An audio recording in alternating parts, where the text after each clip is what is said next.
Okay, welcome to another episode of Draconian Discourse. I'm your host, Raincloud the Dragon. I've never done that before. I've never, never done a big old intro to it. Oh, it's so official, so professional. Wowie. But it's, yeah, it's funny. I think I'm going to start off with this wonderful thing to look at. Yeah. I haven't gotten into the 2024 update. One thing I'm noticing a lot with Premiere is stuff like this happens. And I've looked at other people's comments online, and everybody who uses Premiere seems to have the same experience. But when you go and when you've got a project, you got to finish that project and then update, because if you update and then try to continue the project, the program is really stupid, and it just will not actually take any of your project and interpret it properly. It's just going to screw everything up. It's pretty frustrating. I've definitely had issues with it for forever. It's silly, it's ridiculous. But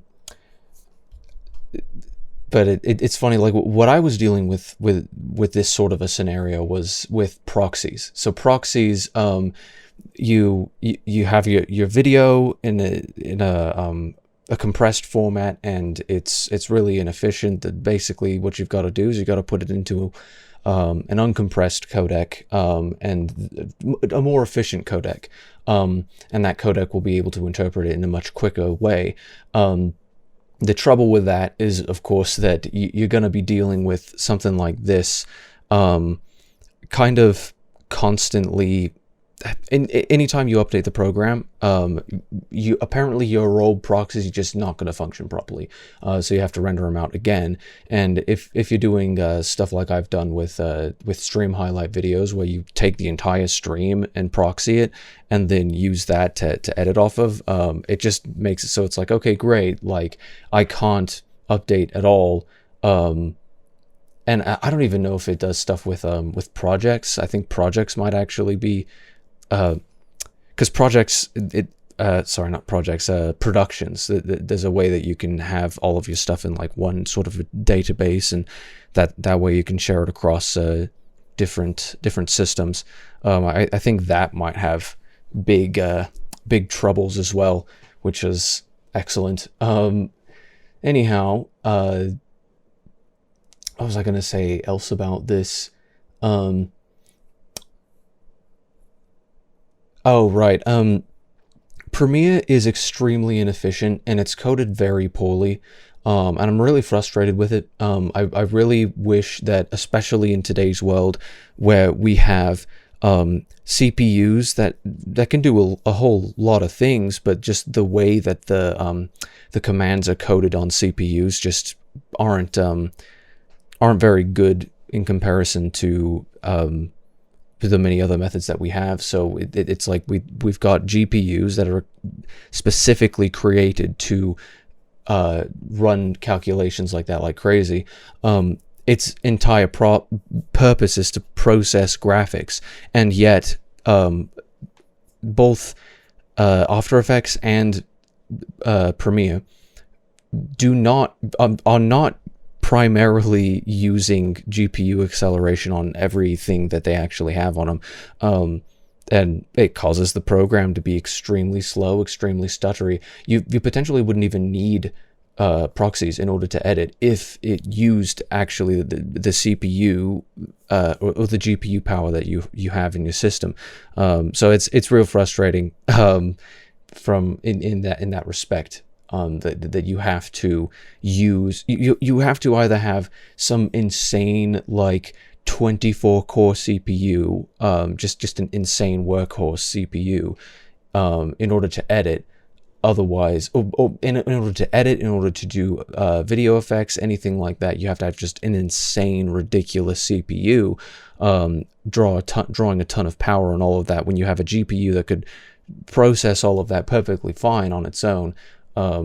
If if I were the CEO of Adobe, I would absolutely be putting people in place to say, okay, how realistically can we take our extremely CPU-centric editing program and put it to be a lot more GPU dependent? And I think if they were to do that, then they would actually see a lot of improvement with the actual performance of the program and the efficiency of the program. You wouldn't end up with crap like this. Well, maybe you would, because they still have like tiny little inefficiencies all over the place with the way that the code functions. That I don't even know what is causing this what's the word? This error, this string of errors, but it's definitely a frustrating thing. Now, I was actually going, that was just a little taste test right there. I was actually going to start out with in my last episode, I was talking about the death of Tumad and a lot of the allegations that were coming forward among that, and sort of exploring it from the perspective of somebody who could really understand Tumad's mental process, just the way that his brain worked, just from my sort of my take of having observed many things from him, and I've reviewed newer allegations basically right after that stream, like the day after. I believe Jameski had like another tweet that he posted or something that was alleging many things, and they were like court documents and whatnot. What was my idea on that?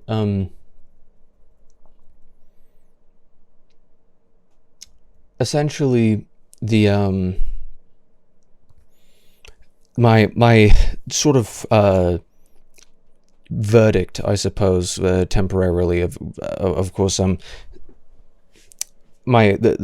big picture with that issue is innocent until proven guilty. If somebody just died,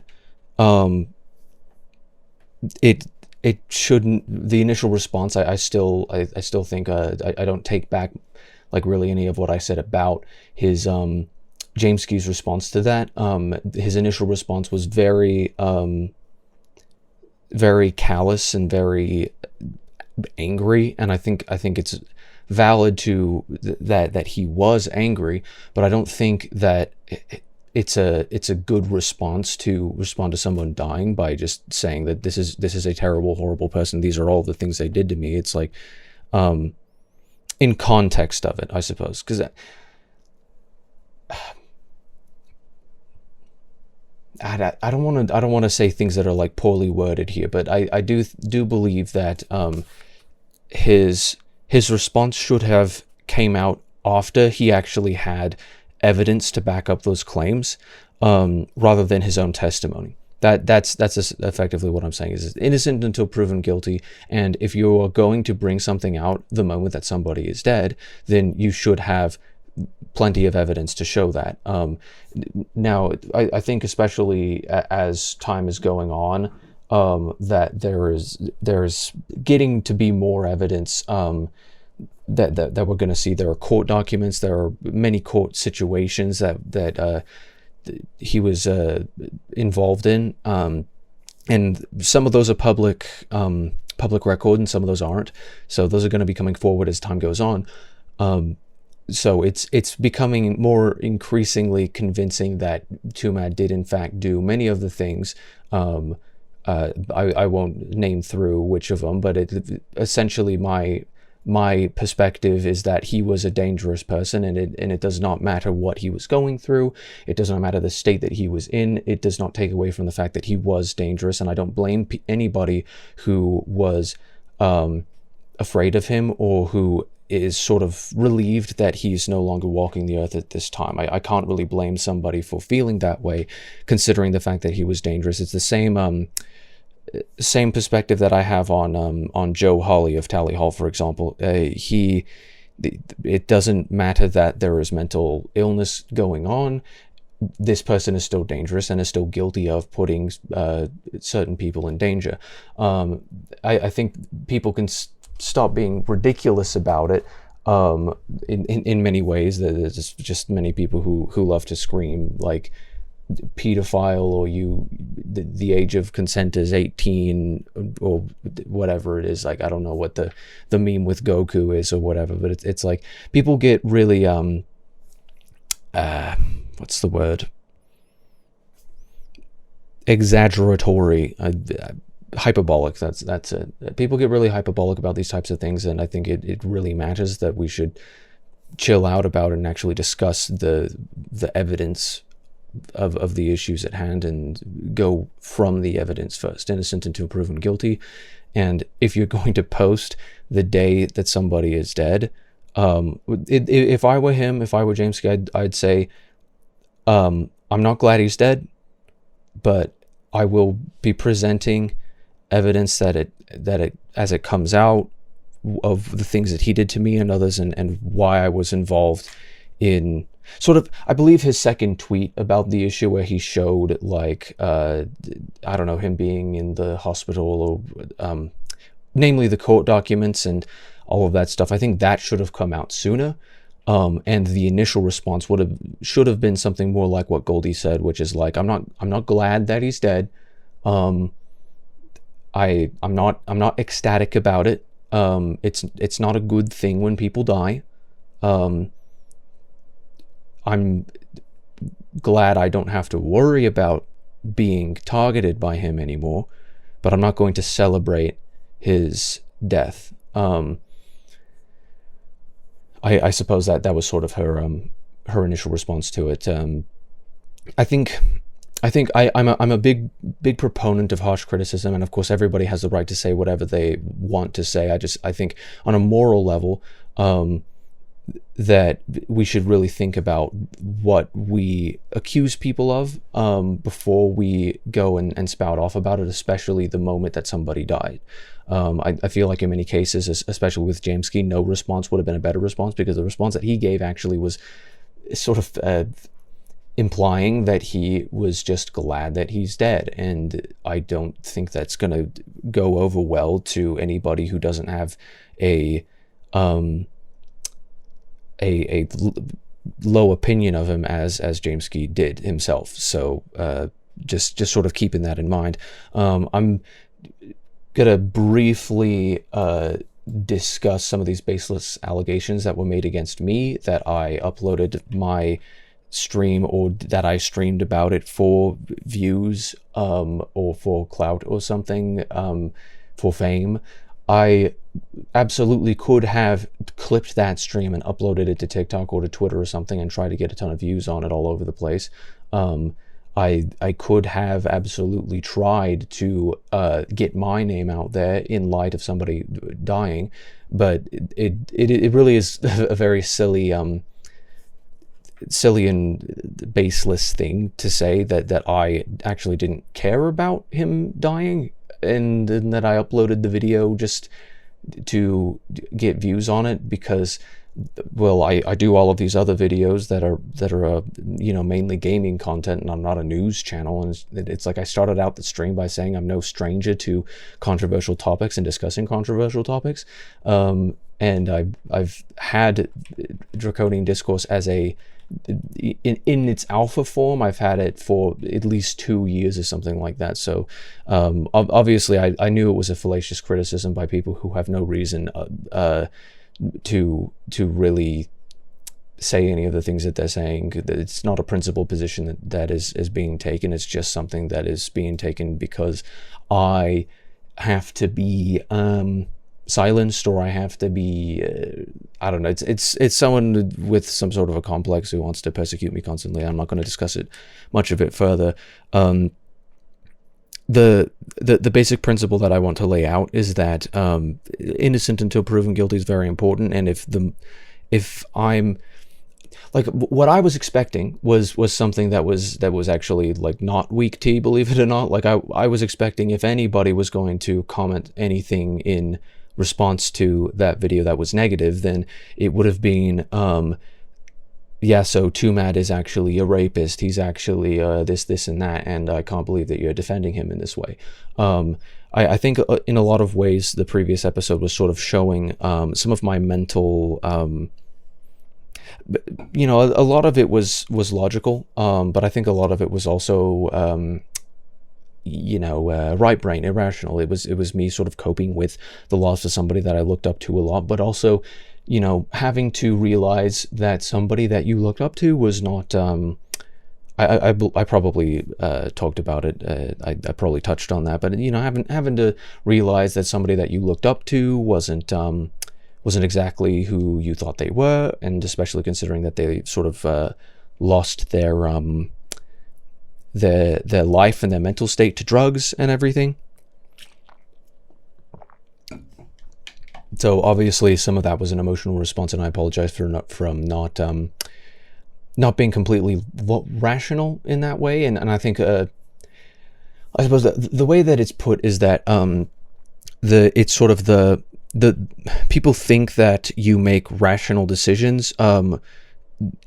It's more so the other way around, where you make irrational decisions and then you rationalize why you made the decision in the first place. So it's like your emotions are sort of an elephant, where you can steer it if you want to, but if it really wanted to go in one direction, then you are going along with it no matter what. I don't know if there's like some sort of a proverb or some sort of a quote that actually goes into that, but I think the reason that I made that sorry, I'm very thirsty. The reason that I made that stream was because I was dealing with a cognitive dissonance of I really do love and appreciate this man, but I can't I can't love and appreciate him at the same time of him being a bad person, sort of, or being dragged through the mud in this way. And I think sort of the final verdict that I've reached in my own mind was that is that you can love and appreciate somebody as a human being, because human beings are inherently of some sort of a worth. Everybody's worth something. Human life has intrinsic worth, and if you want to, what's the idea? If you feel as though, if you are looking at the good that someone has done in their life and all of the worth that they had, then that's reason to be mournful that somebody is no longer alive, especially considering I think a big aspect of what I spoke on was that this man did not get to have a redemption in this life, and that's really sad. It's really sad to see somebody go through such a horrible time and do so many awful things without actually being able to be there's a great sense of injustice about it, where it's like he just went out like that before being able to actually not exonerate himself, because I don't think, given the evidence, that he could exonerate himself, but just his inability to be serious about a very serious topic, and sort of, yeah, it definitely had a bit of an effect on me in the end. But that cognitive dissonance is now sort of settled, where it's like, well, I can understand that he had intrinsic worth as a human, and his actions in this life. I think he created a net positive in much of the content that he made, and the reason why he was famous in the first place was a net positive. But it was just that his actions in the end, his inability to control himself in the end, is why it's valid to feel that he it's valid to feel. I shouldn't make some sort of a judgment on whether or not people's feelings are valid in this case. It is factual that he was guilty of putting several people in danger and threatening several people's I suppose just generally sovereignty. He threatened several people, and in that sense he was guilty. So that is something that is indefensible, and that I would disavow outright. Of course, I can never defend or condone the behavior that he went through. I can understand why he did it, but why he did it matters. Only matters in the context that we should understand that. I suppose there's evil in the sense of like just plain old crazy person Hollywood sadism, where it's just like, oh, you're like what do they call it, like Tywin Lannister type of a deal. It's like that's not as anywhere near as common as evil in the sense that we do things that are wrong and justify them and rationalize them within our own heads because we need that sort of an explanation in order to feel justified ourselves. And there are some things that you cannot and should never justify, and I would never justify any of the things that he did. But in the sense that people, I was expecting, if anybody was going to respond and to criticize me for that video, it would be that, hey, this is a bad person, you should not be defending this person for being bad, and many of the things that people were saying on Twitter and whatnot. But instead I just got the fallacious, like, you didn't actually care about him, you're just posting this for views, which is obviously ridiculous and completely baseless. Because this is one thing, and it's part of the reason why I have a frustration with the word grifter, with that sort of pejorative term that we throw around, is that it's like, well, if we just assume that everybody, because they make money or because they can get views or whatever, it's like, because people are existing on a public platform, that they can go out and say whatever they want to say. We're just assuming that they're not saying it because they're because they're trying to take a consistent principled position against something.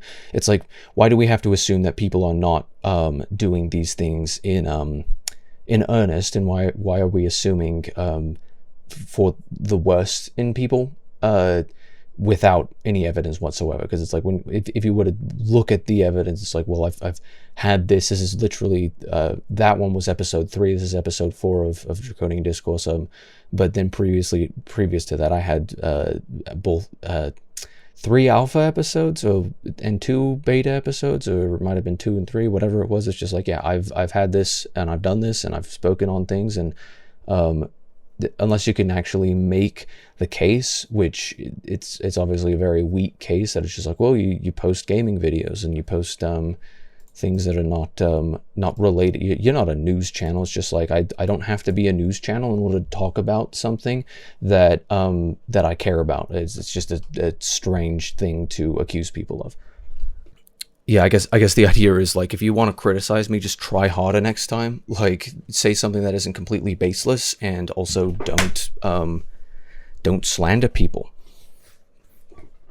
If you're gonna go out and say things without any evidence whatsoever, and just toss things around, make up lies, then I'm not gonna entertain that, and I'm not gonna tolerate that. So that's sort of the end of that.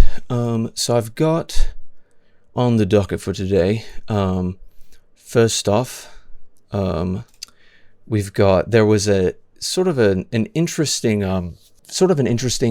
interaction. Of course, now this is just going to have the reputation of me, like, looking at Twitter for the entire thing. I promise I'm going to find some videos that I'm going to actually respond to and get to the original format for this show. But we've got right here, so Cartoon Brew is just like a, animation news outlet, like that's all it is. It's just like, hey, talking about cartoons and the news thereof, cool stuff, but it was just posted, significant layoffs to hit Pixar in 2024. Lots of details still unknown at this point, but the studio has confirmed layoffs are on the way.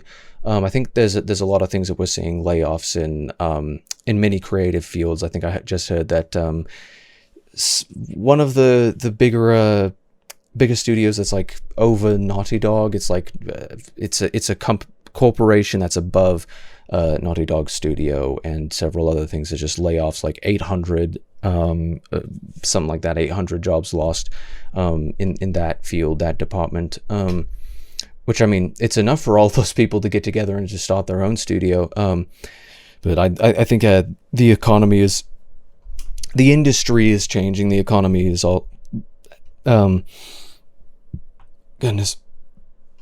the economy is having certain struggles, and so obviously, like that's I wouldn't be in any way happy that people are losing their jobs, and there's like a million reasons why you would have layoffs, but this I definitely find funny.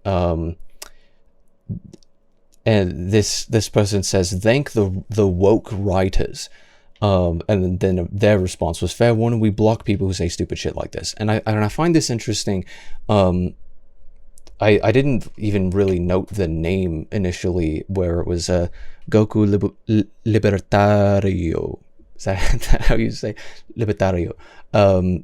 Which I think that means libertarian in Spanish, but it's kind of funny because libertarian is a term that exists for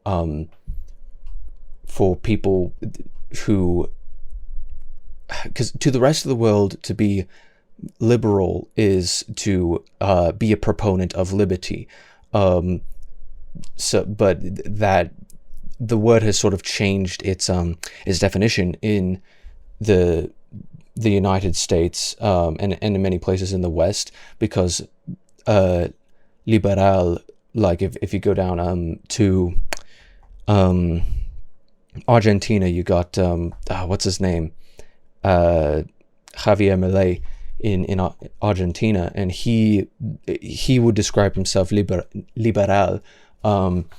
but down there it means different to what it means up here, where liberal has sort of changed its definition, and so we think of a classical liberal, or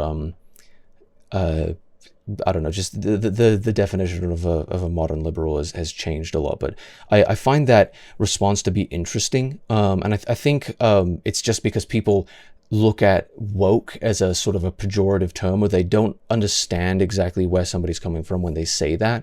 It's part of the reason why I don't like to use the term woke. It's because too many people have a certain definition for what it is, and so some people might see that as more of a pejorative term, and it shuts themselves down to being able to have a discussion about it. And so it's not very productive if you want to actually convince people. If you just want to label and dismiss, then it's really good for that, but generally I tend to think that label and dismiss is not the thing that principled people should do, just in general. If you want to actually convince anybody of what you believe, then you ought to be able to respond to the substance instead of just labeling them as someone guilty of wrongthink or something like that. So I don't necessarily blame Cartoon Brew or whoever their representative is, who for thinking that simply using woke in this context is stupid. But I definitely think that first of all, the reason why the layoffs could be happening could be a result of a huge amount of, like, anything. It really just could be anything. But I think a big reason why Pixar has been failing in many cases is because the writers are not good at writing. And I think if you're defining woke as somebody who is just intolerant to objectivity, in sort of a social sense, I suppose, then someone who is woke in that, from that view, is not going to be a good writer. And therefore, if your product, if the product that you're selling is a story, and that's what animation is, and especially the animations that Pixar creates as a story, then that story is not as good, then people are not going to be people don't want to see that they're not going to be willing to buy a bad product, and you're gonna end up having struggles like this where I think the point that he's trying to make is a valid one, in the sense that if you want to be making profit and you sell stories, the entire reason for your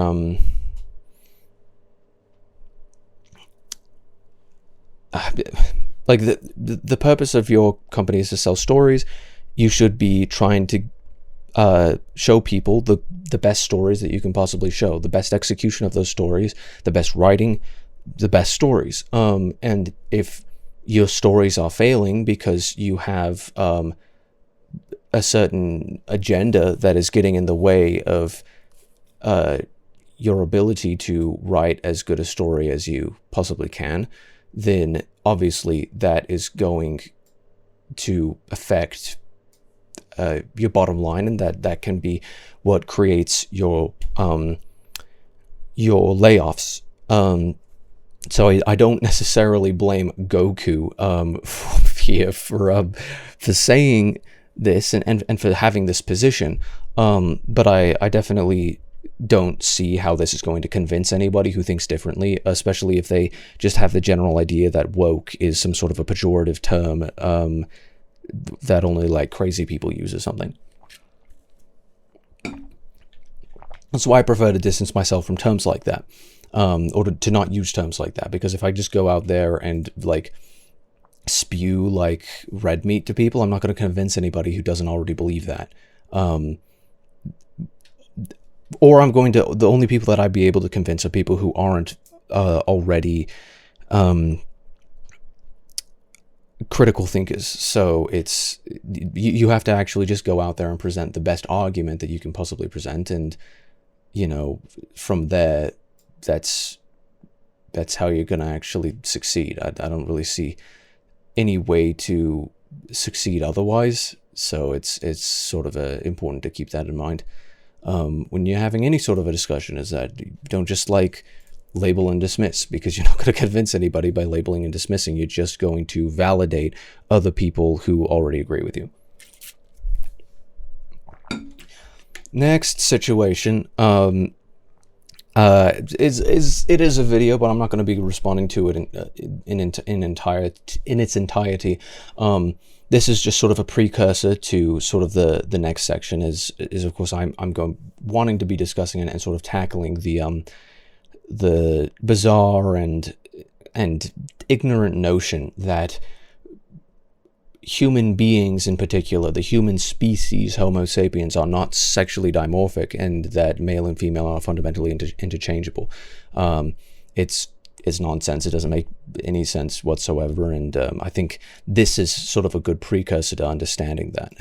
Most famous skeleton in the world. This is Lucy, or Grandma Lucy.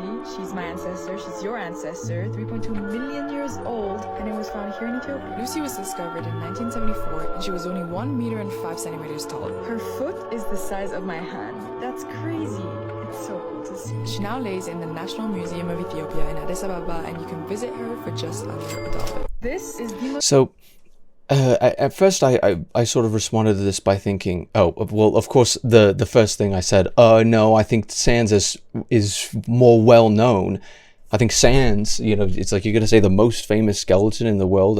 No, Sans. Obviously, it's Sans.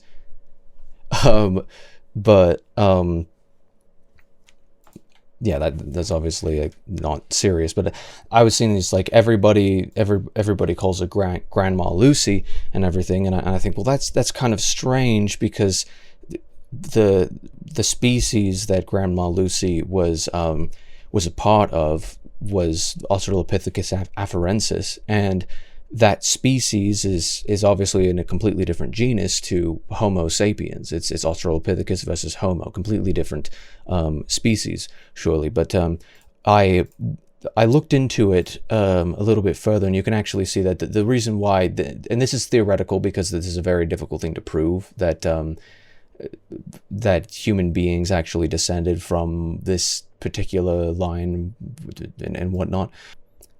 it's so funny to see Wikipedia, where it's like, this is hominini, not to be confused with hominoidea, hominidae, homininae, hominina, or homo. It's like, that is a lot. That's a lot of stuff going on with, like, all of these are different levels of classification. So it's like, hominini is the tribe, and it's a cladistical tribe. It's not actually a tribe in sort of the sense that we think of with like tribalism. Like, it's not that kind of a tribe. It's a cladistical tribe. So it's just below a subfamily, which obviously is different from sort of the societal idea of what a family is.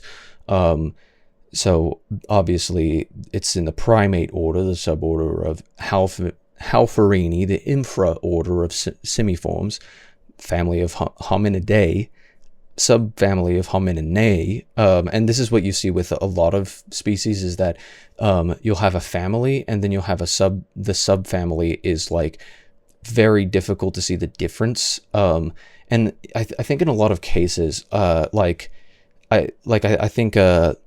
Felidae and Felinae, for cats, like felines, we're generally referring to the order, or the suborder or the infraorder, somewhere in this zone, or maybe we are referring to the family or the subfamily. But it's funny the way that the classification and all of that will work, where we like to have them in those groups. And I've kind of forgotten, like, why the families and subfamilies, or some of the orders and suborders and infraorders, like, why they have to be cladistically more specific than just, what is the thing? Domain, kingdom, phylum, class, order, family, genus, species. I don't remember what the thing was, but this is specifically the Hominini tribe, and this tribe involves the pan genus, which is the chimpanzee and the bonobo, that are currently, and those are the only two extant species from that genus. There are obviously others that are extinct, but we are sort of seen as, those are seen as like the distant cousins. Was that actually? Yeah, the pan genus is sort of seen as the distant cousins of humans, and humans themselves are thought to be in Australopithecina or Hominina, as the genus, or the genera. It's a sub-tribe, actually. Australopithecina or Hominina is a sub-tribe, and then within that sub-tribe is a ton of mostly extinct species. Actually, I think entirely extinct species, because obviously you have the Australopithecus genus, and many of these other Theropus, Pithecus, sort of genera, but the sub-tribe is, I think, only Homo sapiens. I'm fairly certain is the only sub-tribe that, the only species that still exists within that sub-tribe. But this is where we see it. What do you call this? The chimpanzee human lost common ancestor. So you see, like, Gorrilini was in Homininae, but then separated off, and then Hominini is still, Panina, whereas chimpanzees and bonobos, and then Australopithecina and Hominina, being the same sub-tribe, goes down into Australopithecus, and then these ones are actually separating off. So these lines, all of these lines are now thought to, they're theorized to have split off of the Homo genus. And then, you know, Homo you can actually dissolve even further. So you can look right here into the Australopithecines, and you can see they split off into all of these different ones. And then some of these actually have these little diagrams of the skulls. So you could see all of these from the sort of pithecuses. Since it's Latin, I don't know if it's Pithecae, but I don't know if, I think the Pithecus or Opithecus is it's not always Opithecus. Sometimes it's Opithecus, but Pithecus and Thropus.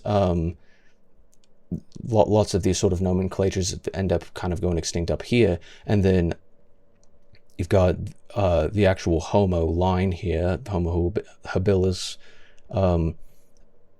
It's interesting to see Rudolf Fensis is like, the skull shape is a lot more similar to current humans than a lot of these other skull shapes, because they're sort of oblong, whereas Homo sapiens ends up kind of squeezing the skull in a whole lot more, that you can see down here. But all of these, you know, Neanderthalensis being one of the closest ancestors that is identifiable. Homo erectus being an important one as well. Then yeah, you can see sort of off this tree, Australopithecus sediba, I believe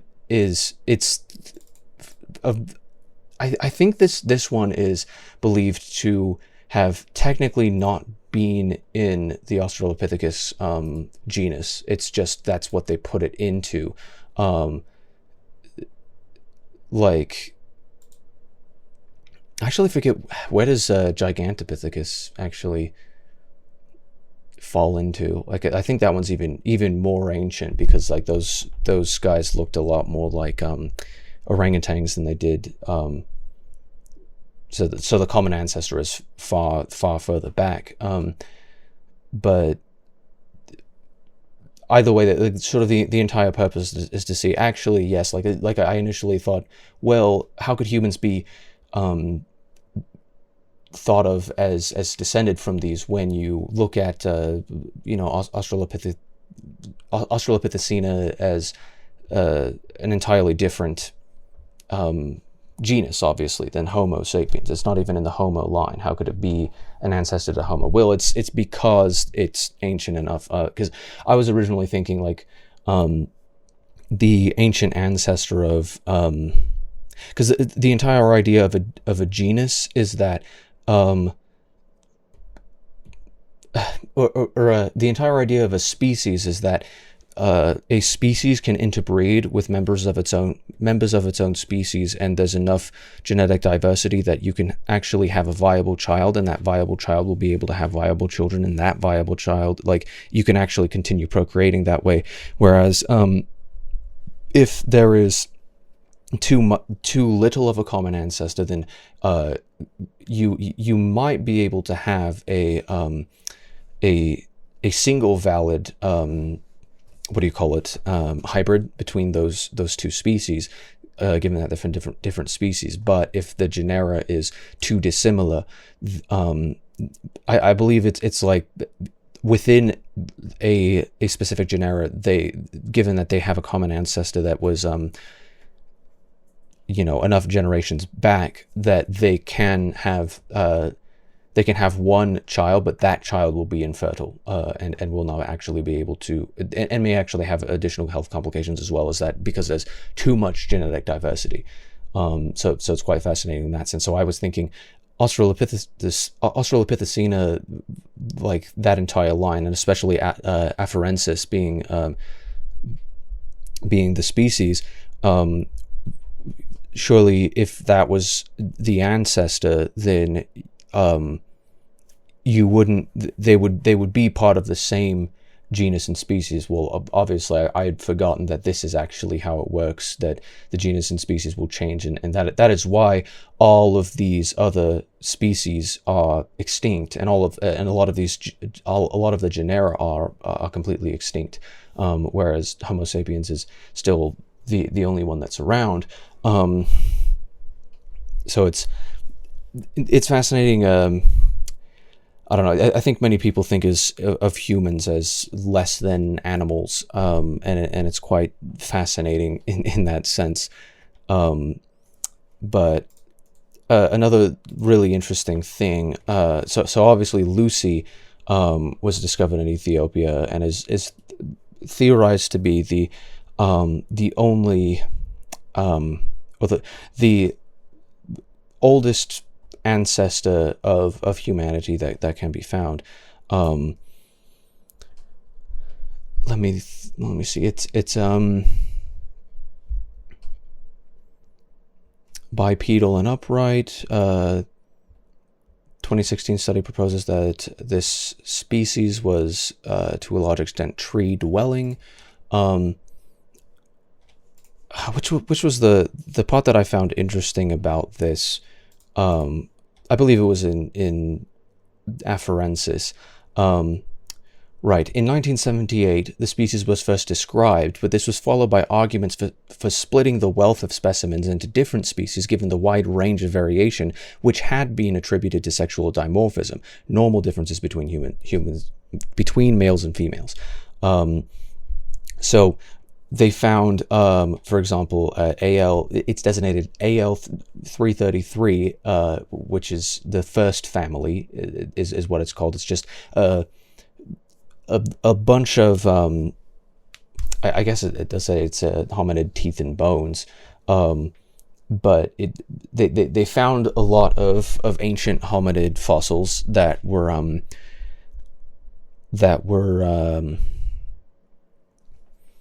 multiple theories over the hominids' cause of death and some debate over their species and sexual dimorphism. So I had sort of seen this as a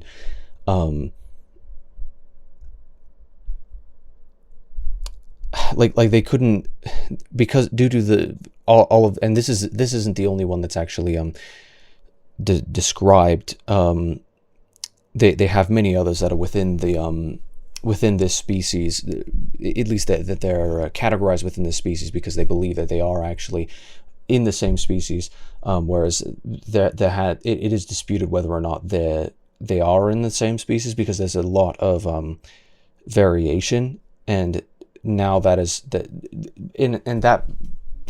lack of clarity was presented by the fact that there was sexual dimorphism within this ancient species. I believe it discussed the multiple. It discussed that part of the reason why they couldn't determine why there was such. Why it became disputed was because of the sexual dimorphism, where there was differences in the bones in and of themselves between males and females that caused them to think, well, maybe we have two different species here. But then when you actually attempt to date the bones, they actually realize that they're coming from around the same time. So that's why those disputes, that's how those disputes were resolved, is that they realized that these bones are not.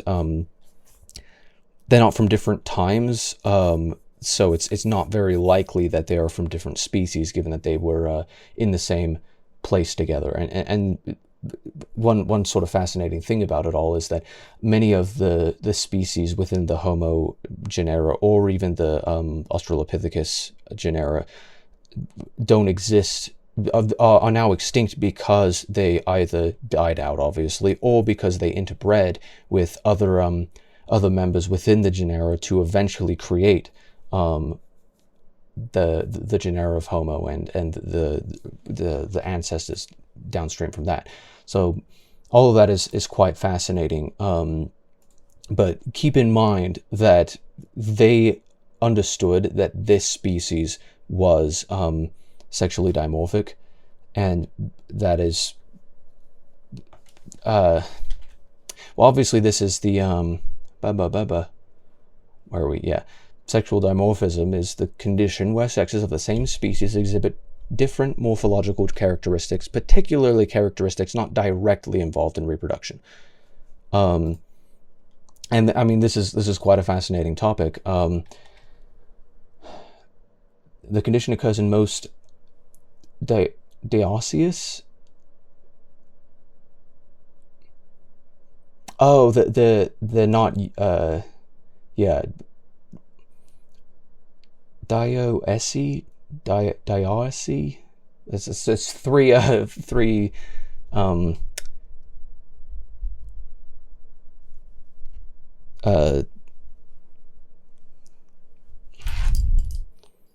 I don't know why words are not coming to the brain very easily today.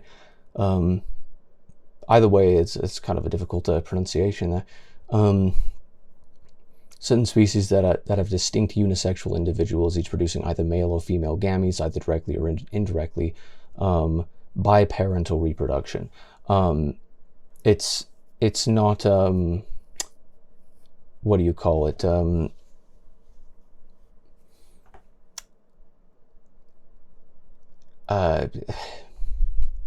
It's not asexual reproduction. It's not just I can like clone myself. It's that we have two different sexes, and those sexes can only produce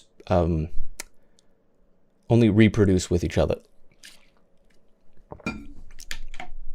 And given that it's biparental, it means that there's more of an ability to preserve genetic diversity, and the genetic diversity is very important to be able to have evolution continue. First of all, like if you don't have genetic diversity and everybody's just a clone of each other, then you're never going to evolve.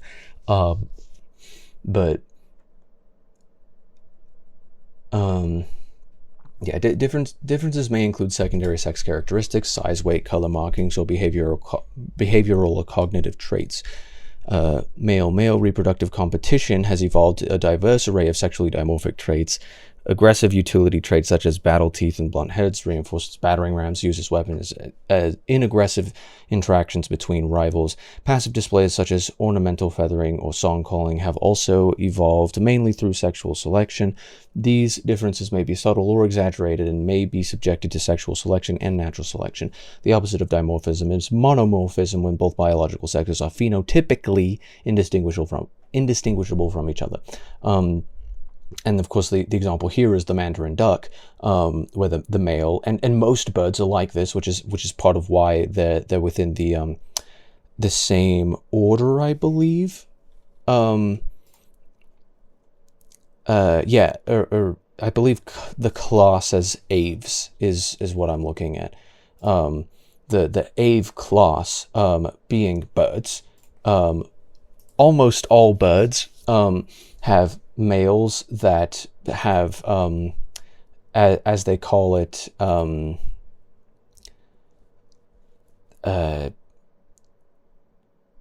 passive displays, ornamental feathering. The males look really pretty in order to attract the females, and that's the way that they're really impressive. The peacock sort of being the greatest example of this, so where it's, you know, it's so great and so exuberant that it's one of the most iconic, and you know, it's like there's the peacock where it's got this obviously this massive I actually forget what you call that bit, but then obviously the peahen is not anywhere near as impressive looking, because it doesn't have to be, because it's the one choosing. It's one of the sort of fascinating things about sexual dimorphism is seeing the way that the males have to compete for females. In some, the males have to be the prettiest and the biggest and the most exuberant, and in others they have to be the strongest and the most aggressive and the most protective, etc. So it's quite fascinating. humans obviously are sexually dimorphic, and as somebody who also comes from a sexually dimorphic species, I do find it quite hilarious that human beings, Homo sapiens, tend to struggle in the modern age so much with coping with the fact that they are sexually dimorphic. It's perhaps evidentiary that we are within the end times, that we can't just wrap our heads around biological realities, and understand that there are some things that we can't change, and just because we can't change them doesn't mean that we should be miserable or give up on life or really anything of the sort. It's like you can still be yourself, regardless of the way that your genetics define you, but you should also understand that scientifically speaking, there are certain things that you have to accept about the way that you were designed, and certain things that don't really have anything to do with the way that you were designed. And I think people, it's an emotional issue where people, again, sort of, I suppose along the reasons behind that definition of evil that I presented earlier, being human beings, the human brain wants desperately to justify itself,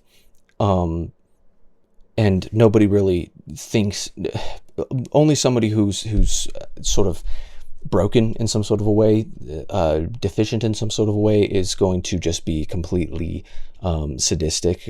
People generally want to justify things, and the brain does not fundamentally want to have a what do you call it,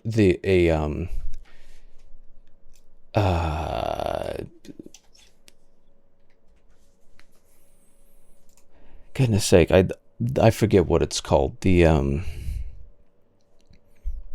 cognitive dissonance. You can't have two things at the same time. So it's like, well, we're in a sexually dimorphic species and I am a male, but does that mean that I shouldn't be able to have this feeling or behave in this way, excuse me, or have this idea? Really, what you are doesn't define who you are in very in many ways, and you don't have to be dependent on that in order to be yourself. You just have to understand what limitations exist, that you have to remain in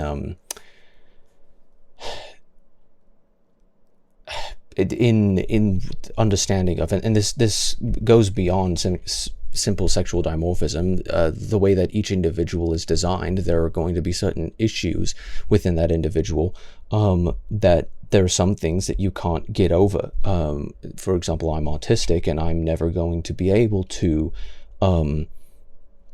exist or neurodivergent. I with the ADHD aspect of that, I'm never going to be neurochemically satisfied. That's something that I can realize, that I'm never going to be permanently, I may be temporarily neurochemically satisfied, but I'm never going to be permanently neurochemically satisfied. And so in order to get over that, there are many mitigatory things that I have to do in order to continue to live. And one of those things is medication. There are many other things that you can do with that, but that's something that altogether doesn't have really anything to do with sexual dimorphism in and of itself.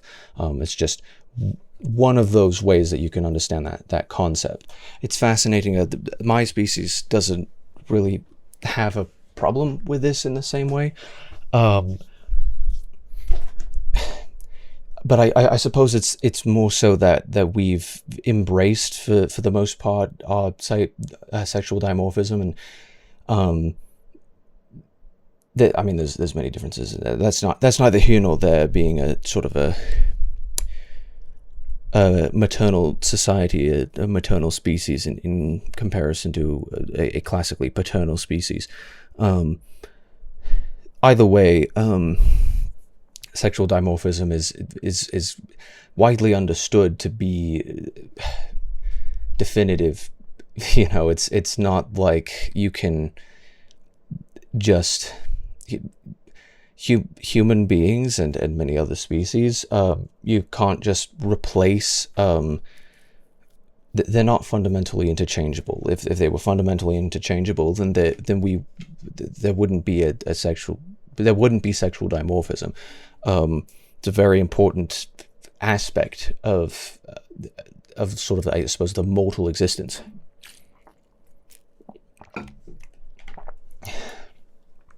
Anyway, and however, so sort of the next topic here is in relation to that, because that was kind of the prelude.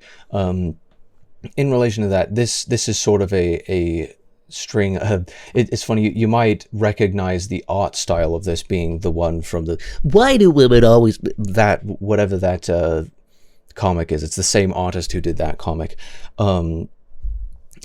The sort of the argument that's happening in many situations all over the place is that it's against nature to homosexual behavior is against nature, and then in this case they're trotting out a whole bunch of species that are far away from what humans are. I suppose the argument that that homosexual behavior is against nature is poorly worded.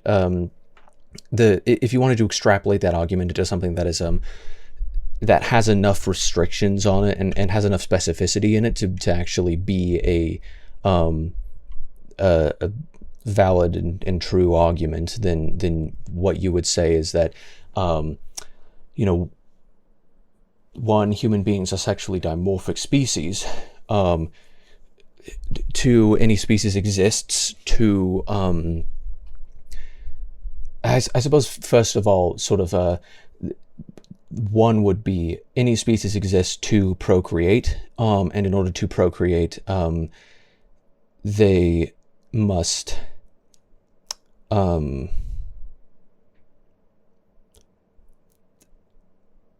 it's like the purpose of a species is to procreate. The purpose of human species, I suppose, would be to look towards the future and to continue progressing towards the future. So in the sense that what would we call it? A society that doesn't look towards the future with the actions of a day, a hedonistic society that only thinks about what it feels like it wants to do and just goes about doing what it feels like it wants to do, is sort of a recipe for disaster. In order to have a stable society, you must look towards the future with everything that you do, and looking towards the future, homosexual behavior does not allow you to procreate, and therefore it's not something that that should be seen as the end goal, and in that sense, while it's perfectly natural behavior, it does not assist the species in any way to be to procreate. I suppose is the best best argument for that. So it's like it's not that human beings should not be allowed to or should not morally participate in homosexual behavior. It's that it's not as the end results of it are not what should be striven for in comparison to being able to procreate. And I suppose there are other arguments that I think are very relevant to that, but it's sort of downstream of it, probably, where we're considering human beings are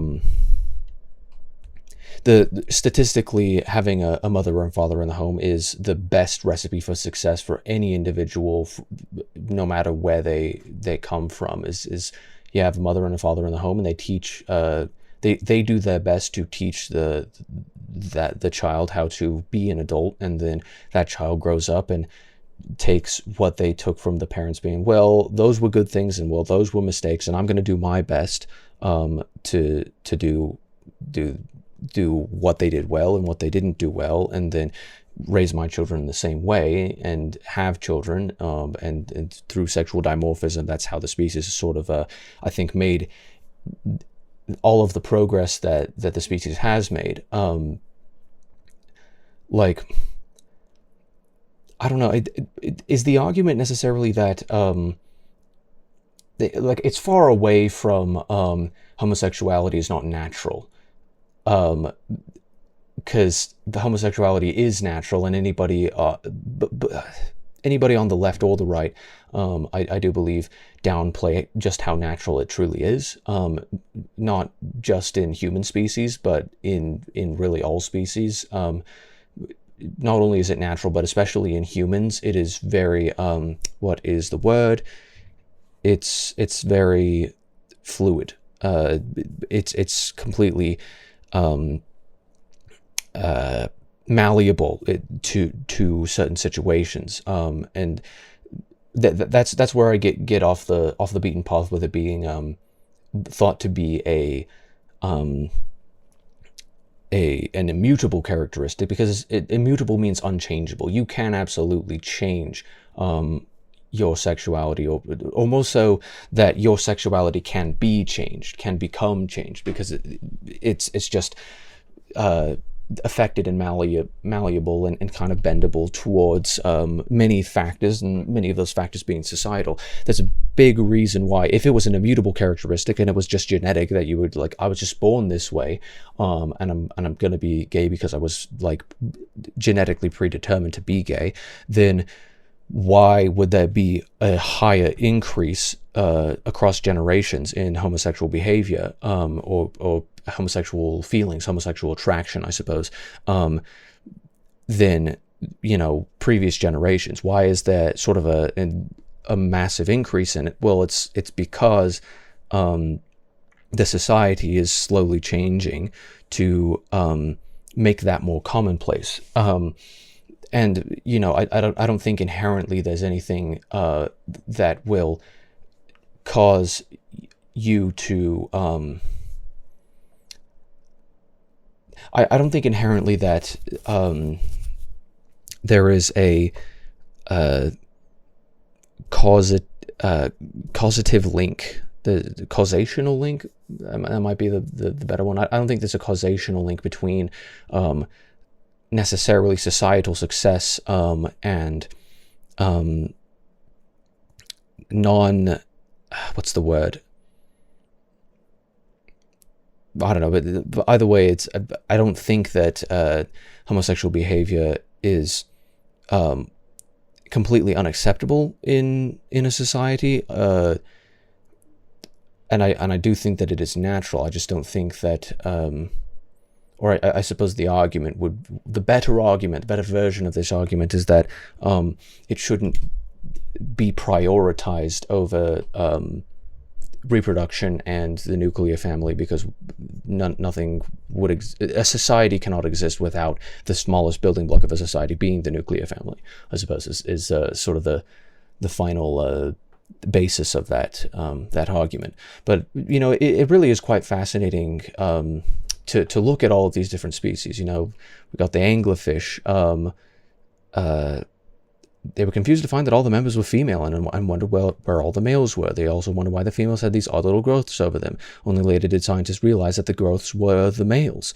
The males were born small and helpless, and will remain so all their lives. All they can do is find a female and bite onto her, slowly fusing with her until only their testicles are left on her body. She then uses these to fertilize her eggs when needed. This is obviously very different to the sexual dimorphic behavior of Homo sapiens. Spotted hyena. I've looked into the spotted hyena significantly. That the females have pseudo penises, and the males exhibit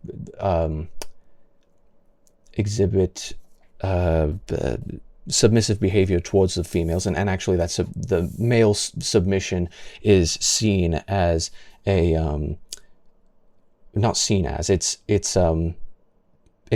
advantageous, because the females are encouraged, or the males are more likely to be able to breed with the females if the males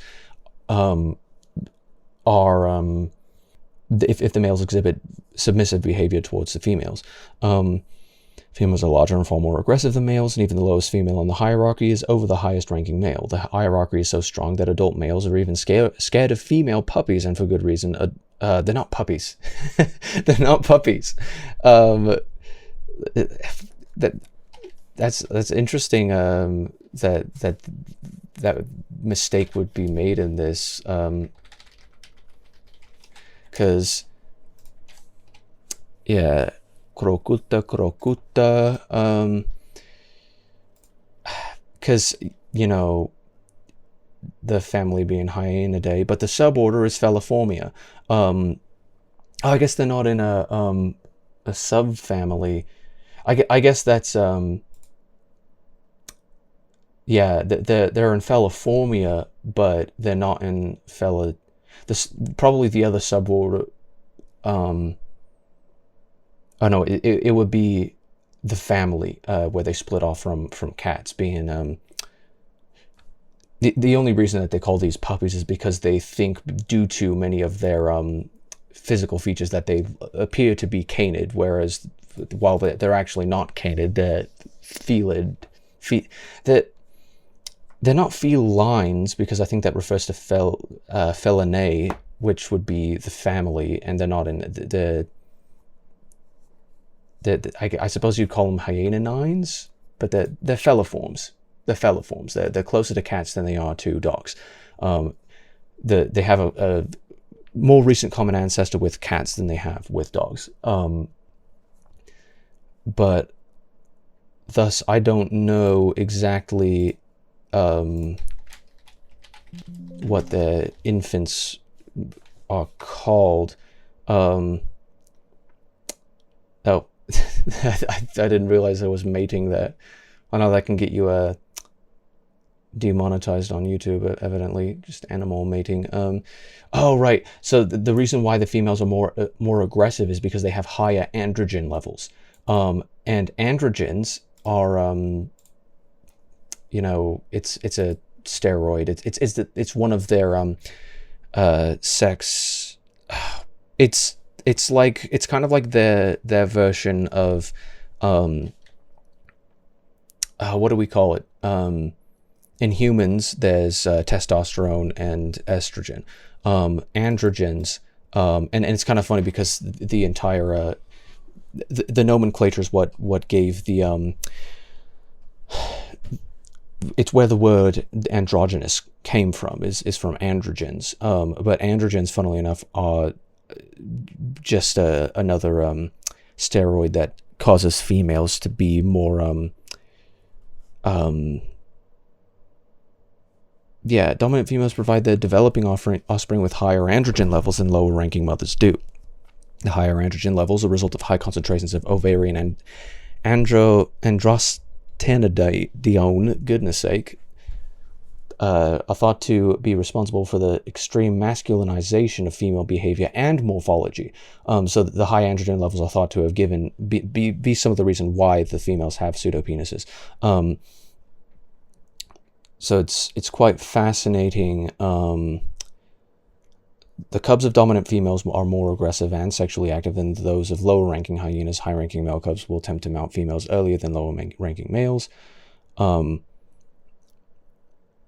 which is interesting, because I think that means that, because if the male cubs, so they actually they call them cubs. That's interesting, because I don't think cubs.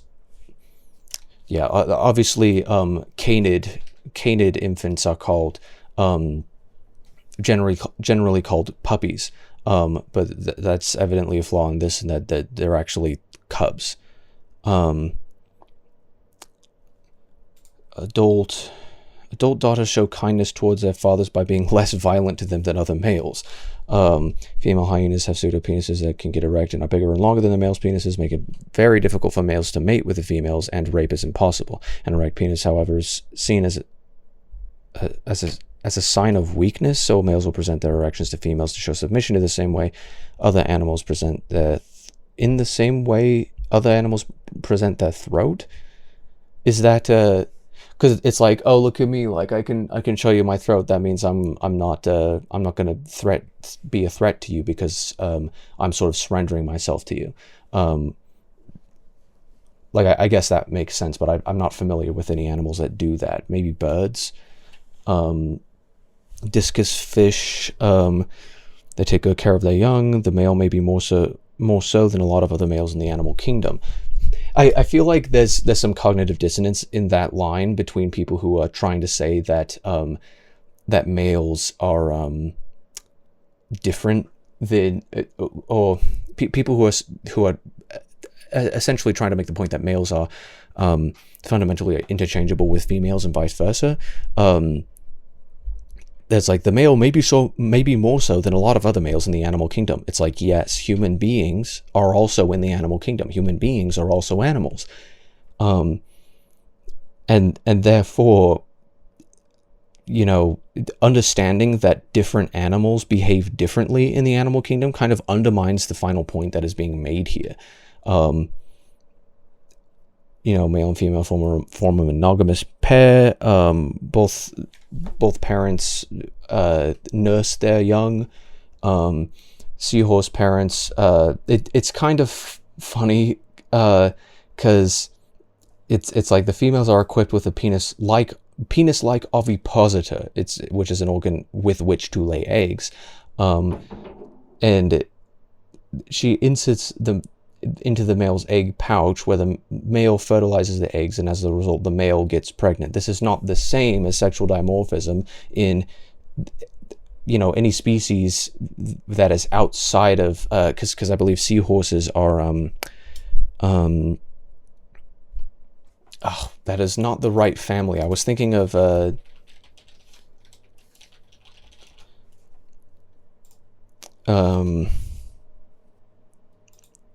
oh right, hippocampus, the genus hippocampus, and those are they are an animalia. They are in chordata because they do have vertebrae, but the class Actinopharygi, like, this is already so far away, because it's like chordata involves you know, wait, that's an invertebrate. All chordates possess at some point during their larval or adult stages 5 distinctive physical characteristics that distinguish them from other taxa. A notochord, a hollow dorsal nerve cord, an endostyle or thyroid, pharyngeal slits, and a post-anal tail. Right. Interesting. So that obviously involves things that are invertebrates. Like, this is an invertebrate, but within its larval stage, in its developmental stage, it has one, or all 5 of these distinctive physical characteristics, but it then evolves into something, it develops into something that is invertebrate. So evidently, chordata doesn't even involve vertebrate animals entirely, which is quite fascinating. But goodness, there are lots of clades in here that you wouldn't even, you know, there's sub kingdoms that a lot of times we don't even consider, that you can get really, really specific with all of this, and that's the kind of fascinating thing. It is like seahorse parents are about, you know, you have the first common ancestor between humans and seahorses are invertebrates. You know, like you're about as far as you can possibly be from humans. So there's a lot of really fascinating things within this, and apparently this is from books. You know, tamarin monkeys, known to have all possible combinations of families, from one male and one female to one male and two females, but to a lot of tamarin species, by far the most common family is one female and two males. This is quite logical because tamarin females usually give birth to twins, and it's mainly the males who care for the young, only handing them over to the mother to breastfeed. Carrying the young around is a lot of hard work, and the males even gain weight and muscles while the female is pregnant to prepare for the job. They then each care for a young, making it significantly easier. A male with two females might risk having to carry around 4 babies. So it's like, well, it would make sense why their families would have that combination. The big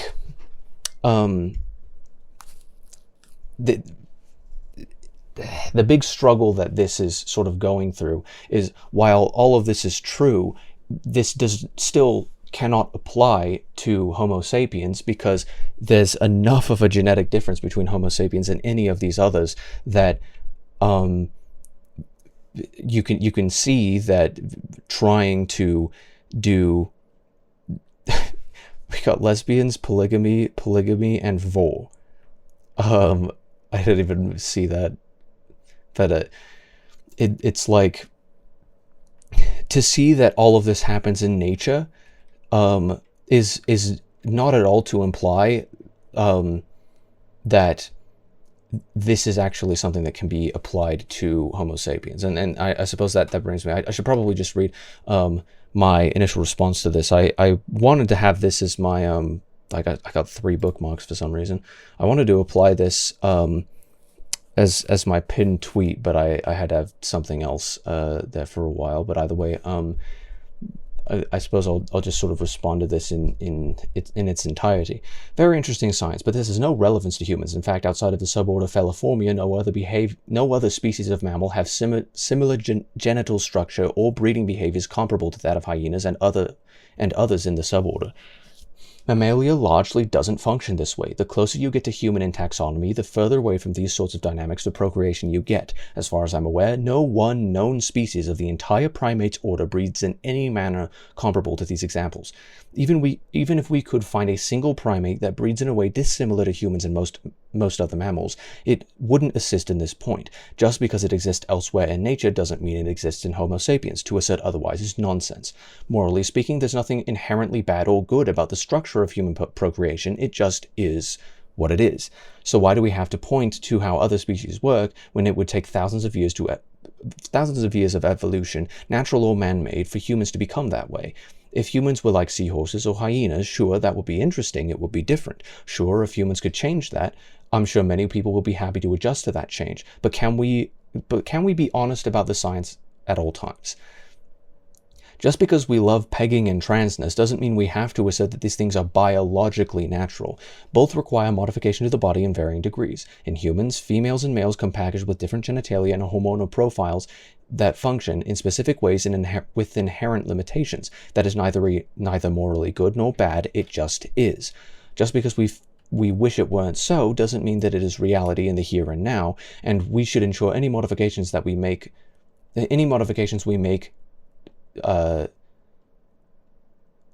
to that are safe and healthy, and we do our best. It's just frustrating when the argument being made is, it's not natural. Well, look at this fish. It's natural for the fish. Okay, cool, but humans aren't fish. There's plenty of examples of species that don't work like humans, but that proves nothing because they're not humans, and most of them are about as far from humans as they can possibly be. The ones that aren't are extreme exceptions that exist within their own suborder. Homo sapiens, primates, does not equal Feliformia, and especially does not equal actinophagy, for fuck's sake. And that's why I brought up the seahorses. Like, oh look, males can get pregnant in seahorses, and it's like, yeah, so our closest common ancestor is in chordata. Like that is the only similarity when we look at the actual the taxonomy of both of these different species. You can't make an equivalence to that, because that would also assume that I'd be able to that any human being would be able to regrow their limbs if it was cut off, because lizards can do that. It's like, well, no, it's not scientifically possible, only theoretically possible, and only possible in fiction. Ask Dr. Connors how that worked out for him. Doing what you want with your life in a healthy, safe way doesn't require you to jump through hoops to equate extremely unequal species. In fact, it doesn't even require you to engage with people who call your behavior unnatural. Why bother? If you were secure about your lifestyle, you probably wouldn't feel the need to lie about human biology. Just live your life and let them be mad about it. Remain accurate if you're going to attempt to inform others, and for fuck's sake, don't be ridiculous in your arguments, unless you want engagement from a pedant like me. I'm always happy to oblige. I love the exploration of taxonomy and argumentation. Most relevant to the discussion is that both bonobo and chimpanzee biology is quite adjacent to that of humans, and culturally, it seems humans are in between the two, in that some groups have sexual taboos and some do not. What all three of these species have in common is a procreative structure. Males and females are structurally different. Males have penises that impregnate, females have vaginas and get pregnant. The vastly different structure and behavior of these other species isn't present. If the argument being made via other primates is that homosexual behavior is biologically and psychologically natural in those species, and thus provides insight into humans as well, I cannot disagree. If the argument is that male seahorses get pregnant and thus so can human males, then that's a broken argument. No primate has an ovipositor or male pouch for which to store zygotes, let alone humans. It existing elsewhere in nature proves no insight into the biological reality of any mammal or primate, let alone humans. The argument doesn't work. To rephrase, in Homo sapiens, homosexual behavior, transness, and even pegging are psychologically and perhaps biologically natural occurrences. This is indisputable fact. But the way that humans deal with their psychological interests in how these behaviors become quote-unquote unnatural. Homosexual feelings and behavior are natural. Body dysmorphia and dysphoria are unique to humans, but still natural. Submissive male homoeroticism directed towards dominant females is natural, but using tools such as strap-ons, surgical equipment, hormonal supplements, etc. to satisfy whatever urges caused by these psychological occurrences is something that is completely unique to the Homo genus, and mostly unique to the sapien species. As far as I'm aware, the only species to have ever used tools for any sexual gratification, let alone what I've discussed in this thread, are Homo sapiens. I think most use the term unnatural, quote-unquote, to describe something only man has done. If that's your definition, it fits, but the negative connotation of the word is used to both give and take offense, when there's really nothing inherently wrong with humanity being the only species to have ever done something. In fact, there's a sort of beauty to that. Just think, you not only are you biologically and psychologically unique as an individual of your species, but if you're reading this, you've done at least one thing that no other species in the universe, as far as we know, has ever done. So whether you're comfortably or uncomfortably gay, straight, or anywhere in between, you're pretty damn special. Even the ability to read or engage in ideological squabbles is unique to humanity. In conclusion, the moral debate of whether or not it's even good or bad or neutral to abstain from any unnatural behavior in the first place is a separate discussion entirely. My take is that it's neutral and massively contextual. The most important takeaway is, I'm not a seahorse, yet I fully admit it'd be cool to be one for a day. So that's pretty much the long and short of it. One additional thing that I did kind of want to point out, like, you know, Tidar and Argo, like, you know, this is a tarantula species, I believe, but it's like their equivalent to a penis being a pedipalp is broken off by the female and left inside of her, and if the male even survives the copulation, he becomes extremely aggressive and attacks everyone and everything that dares to come close to her web. And it's like yeah, it isn't a very effective plugin. Any male who can get close to her will simply pull it out and leave his own, which is like, it's just strange, you know. Like, this is a very strange thing. This isn't how Homo sapiens works. Like, why is this even being brought up? This sort of a bizarreness. The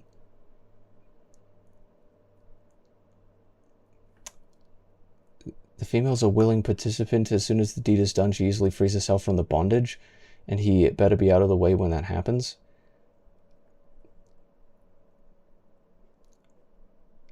Oh, wait, that's actually really interesting. Like, that the male, because spiders, in many cases, the male being able to breed is a very dangerous behavior, and it's part of. I feel like this is also sort of another referendum on the idea that that sexual dimorphism is not relevant to humans. Like, it's like, if you are going to bring up that, hey, you know, bondage exists in spiders, and it's like, why does bondage exist in spiders? It's because the females are extremely aggressive, and they're larger, and many times will just kill the males if they try to breed with them. So the male is like, well, I got to be sneaky about this, and I got to tie her up in order to ensure that she doesn't kill me. But in this case, eventually, through that being done repeatedly over probably super crazy amounts of time, eventually it evolved to the degree where it sort of just became a cultural situation where these the females become willing participants in it, apparently. This is one thing that I feel there's a lot of romanticization with this. You know, if you were going to make the argument that homosexuality is natural, I agree with you. But just because it's natural does not mean that it is good. Because rape occurs in nature constantly. Does that mean that it is natural? Well, just because it's natural doesn't mean it's good. I would absolutely not say that it is a good thing. But it's because animals, for the most part, are completely amoral creatures, and they don't actually have any concept of what is going on. It's another reason why many people who believe in the theory of evolution just believe that we are just any species, be they animal or human, which is still animal, exist entirely because they what's the word? They have they're just reactive. Like penguins involve themselves in many despicable acts. I think there may have been like a specific species that I was looking at the other day, but penguins involve themselves in many unspeakable acts. But it's mostly just because they respond to physiognomy, and they respond to pheromones, and it's just like, well, that's obviously a female, I gotta breed with it. It's like, yeah, well, that's a female child, you can't do that. That's a female dead body, you can't, like, there's you can't breed with that. It's like not even possible for you to copulate with that. So why are you even doing that? And we look at that and be like, goodness sake, that's horrendous. Because we actually have the ability to comprehend this this stuff. So it's quite fascinating. But yeah, reef fish species, all the members are born the same sex. It's like, yeah, but not in humans, and not in primates, and not in mammals. Like, it's yeah, all these species are sexually dimorphic. In order to find genetic functions that exist like this, where males and females are fundamentally interchangeable, you have to go back extremely far. Like, it's pretty silly. The ruff is a special bird. Males display more for each other than for females in order to establish a hierarchy. They have 3 types of males who are different from each other in both looks and behavior. That's interesting. Territorial male, satellite male, and Theta male. Yeah, this is the one that many people would bring up, Bonobo. So these are from the genera Pan that I mentioned earlier. And so are chimpanzees, and they're thought to be the most distant cousins of the Homo genus.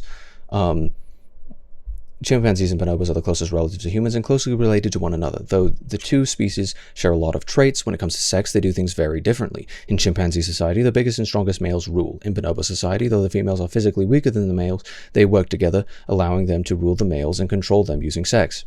In general, everything is an excuse for sex in bonobo society, especially when tension is high. For example, if 2 males want the same female, instead of fighting, they'll have sex with each other, which eases the tension and reinforces their friendship. If a female hits a baby, the mother will chase her, but after... hits a baby? Afterwards, they rub their clitorises together to make up. If a male starts getting aggressive, a female will grab him and give him a quickie to make him relax. While chimpanzees exhibit sexual taboos and social restrictions like humans, there's practically no such thing for bonobos, where sex is very casual. Everything goes in all combinations, and bonobo society is one of the most peaceful societies because of it. They literally live by the motto make love, not war. You can consider it to be a peaceful society, that it's like, well, anytime anybody gets aggressive, they end up just like making up by fucking each other. But like, is that peaceful, or is that even rational? Does that even make sense? I think in many ways it's entirely likely that the reason why this behavior exhibits itself is because they are a hypersexual species, a species that is driven with sexual driven sexually, like essentially from the moment that the sexuality begins, is going to have a lot of struggles in, because for the bonobos, obviously they're not going to go to war with each other, and they're not going to have tribalistic societies because they find it very easy to resolve conflict. But also consider, are you going to have a successful society that way? Are you going to have a successful society at all when every single thing and every single disagreement that you can have with anybody else can just be resolved by a quick sexual gratification? If that's like, okay, now I forgive you, that's not a rational way of thinking. It's not neither rational, nor is it going to actually lead to a successful society. If you look at human society, the entire reason that human society has ended up in the way that it has is because sometimes wars must be fought. And I think this is fundamentally, it's like they literally live by the motto, make love, not war. And yes, that's exactly why they're still in the jungle. Like, this is a primitive society. And obviously primitive coming from the word primate. This is a primitive society. There's a reason why human beings are successful, and that the pangenera is still considered animal. Human beings have devised technology, and as effectively the thought process, the processing ability, the thinking ability became more pronounced, and a more intelligent person meant success than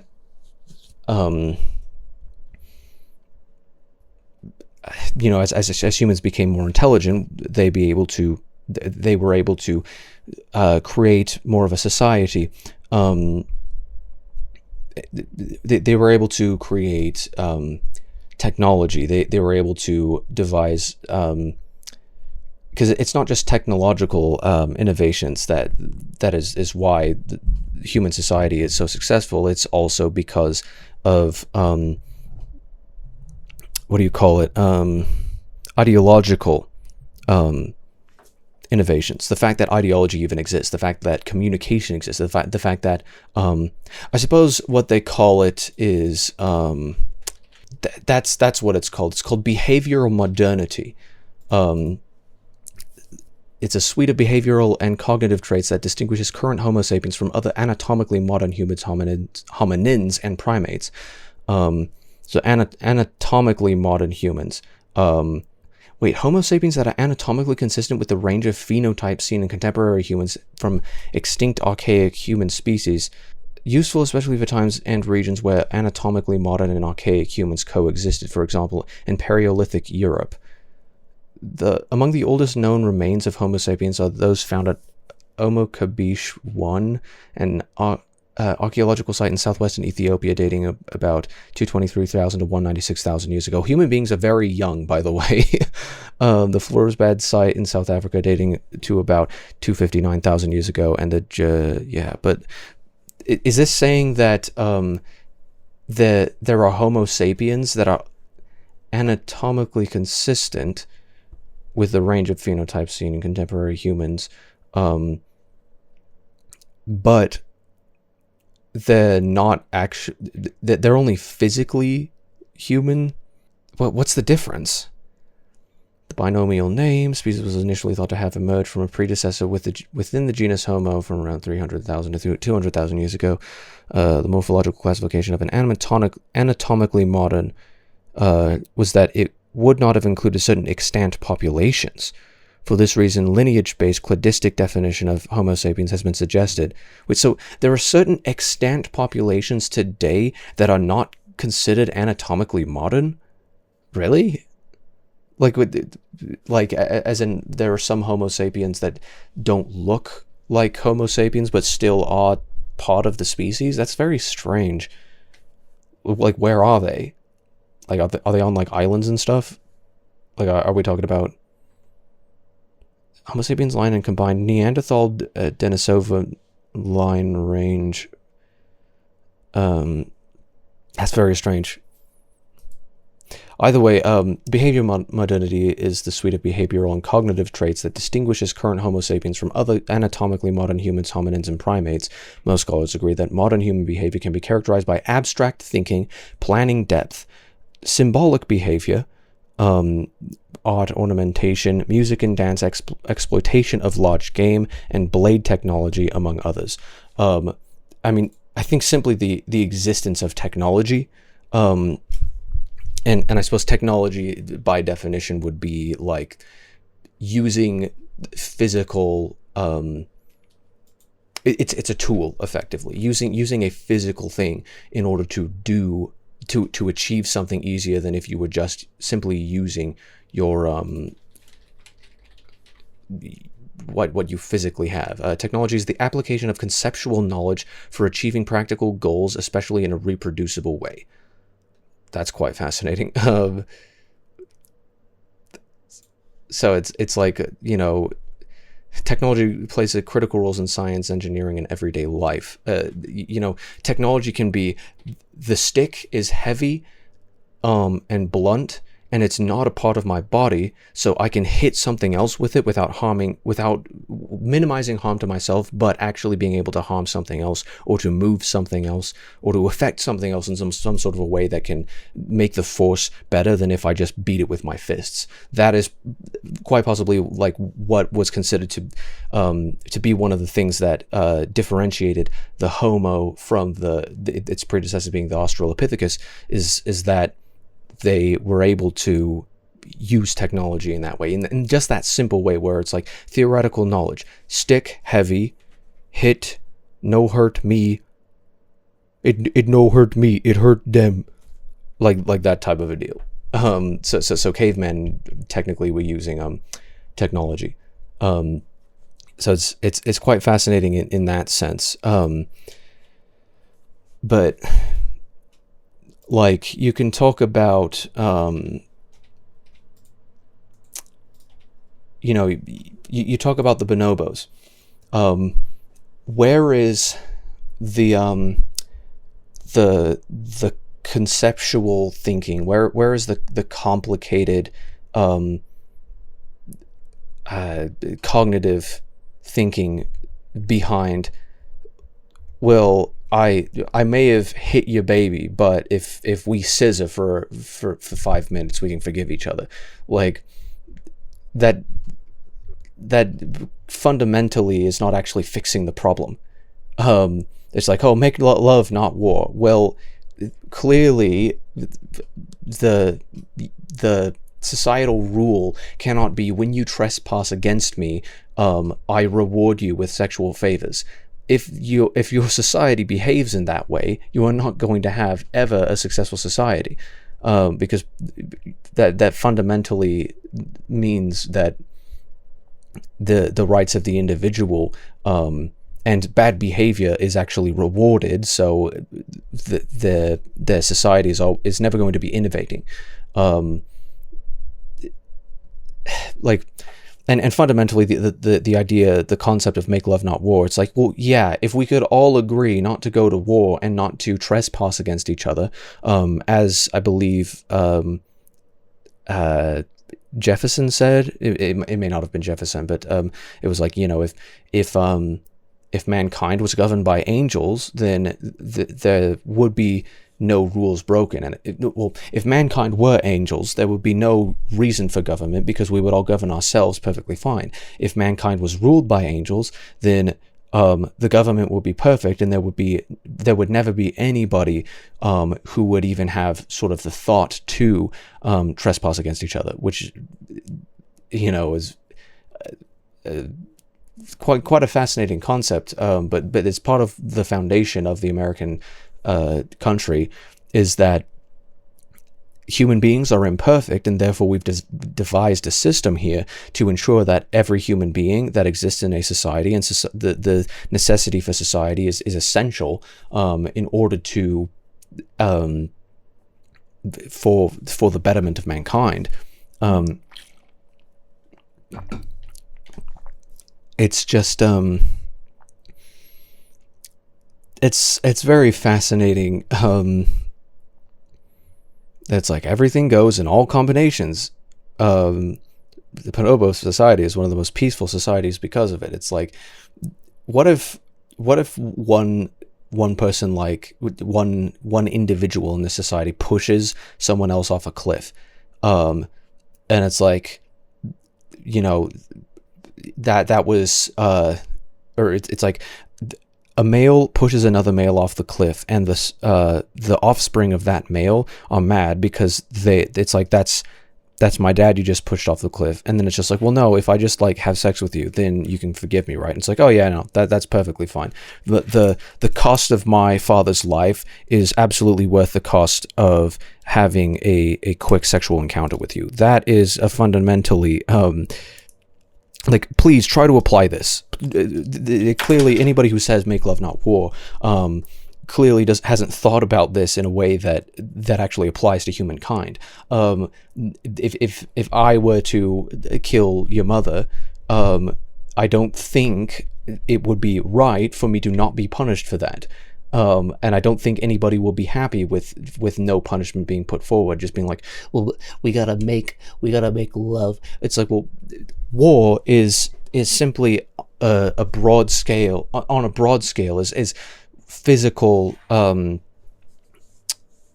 conflict that exists out between two groups, two societies, that have some sort of a fundamental impasse, and that impasse is the source of a disagreement. At its source it comes from a disagreement. When you consider that, you know, bring that down to the micro scale rather than the macro. On an individualistic level, if one person trespasses against another person, the there are ways to be able to make up for that. Sex, realistically, is not a good way to make up for that. Like, how can you possibly, if anybody thinks so, that's just fundamentally a hedonistic society, and hedonistic societies don't actually, like, you can't be progressive and hedonistic. It's just inherently backwards. You can't just, well, I just feel like this, live a little bit, like, you're not going to live forever. You're going to die one day, so may as well make merry, right? Fundamentally, that just doesn't work. You can't have a society based off of that. Because you won't aspire to anything. Anything that is good about the world around us today, in America and otherwise, is because society was formed, and at the fundamental formation of society was understanding the way that human beings were designed, and thus those humans decided to individuals. As an individual, you can still be yourself while understanding the limitations. But going forward with embracing the good, the advantages inherent to the design of the human, versus the inherent disadvantages to the design of the human. Understanding both of those and how they can work in harmony, and how you can mitigate those limitations to the best of your ability to pursue happiness.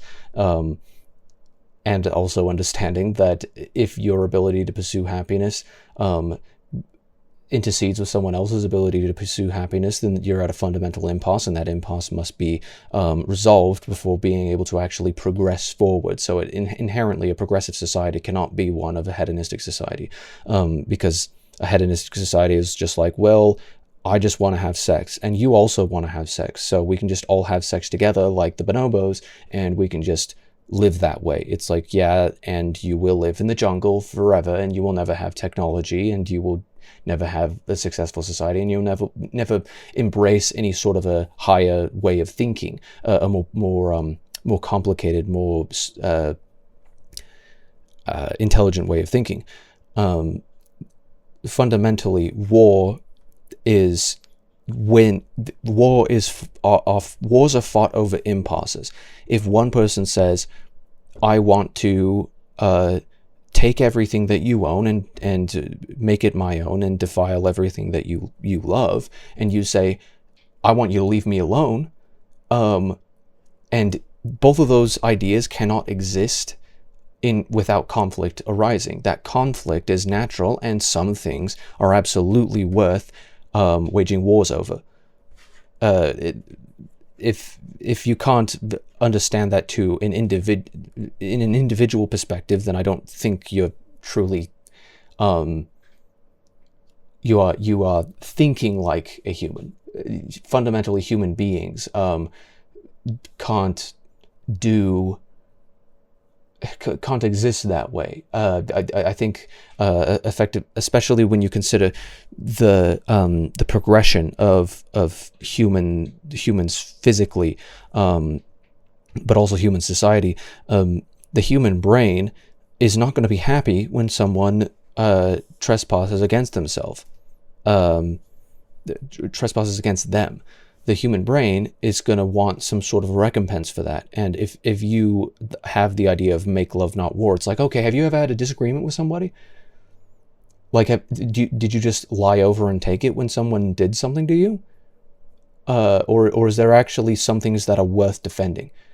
How far would you go? Because I think in some ways forgiving people can be very much a morally praiseworthy thing, but in many ways it's something that is, if you just forgive everybody who trespasses against you, then you can't you can't stand up for yourself. Eventually somebody is just going to have their way with you in one way or another. And if every individual has life, liberty, and the ability to pursue happiness, once you end up crossing over with someone else's life, liberty, and ability to pursue happiness, one of them has to prevail, or the other has to, forget it. This is not a battle that I want to pick. Anybody who has ever had a disagreement with anybody who has ever had an argument with anybody, fundamentally is reflective of the fact that some wars are worth fighting. And some people have poor judgment, and they'll wage wars over next to nothing, and they'll pick very poor battles, and it's something that people do constantly. But overall, there are some wars that are worth fighting, and without that fundamental idea, then you are not going to have a successful society. Another interesting thing that I was going to look at was GORRILINI. GORRILINI is, of course, as was also mentioned earlier, a far more distant cousin than when in comparison to the